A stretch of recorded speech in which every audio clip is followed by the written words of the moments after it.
So, si Off the Hook, nag-umpisa siya sa ilang empleyado lang? 10. 10 employees? 10 employees. Saang branch? Sa Airport Road, Abu Dhabi. Ito yung pinakauna. Until now? Until now. Talaga? Until nandun pa rin. Yung, Ilang branches na ba meron yung Off the Hook? bali sa UAE, 4 sa Abu Dhabi and 1 in Alain. Well, Abu Dhabi pa naman yun. And then 3 sa Dubai.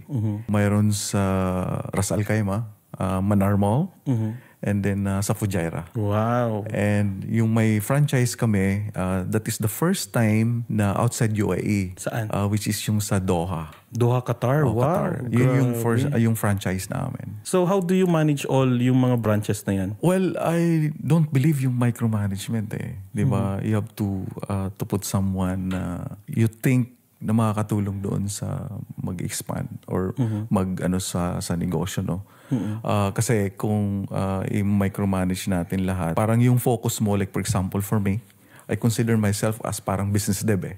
So I look for the opportunity, yung mga store na dapat kailangan like yung mga branches na i-open. So pag i-manage ko yung lahat na without yung trusting people na nandun ng mga managers, baka hindi ko magawa, di ba? Correct. So you have to invest din sa people talaga.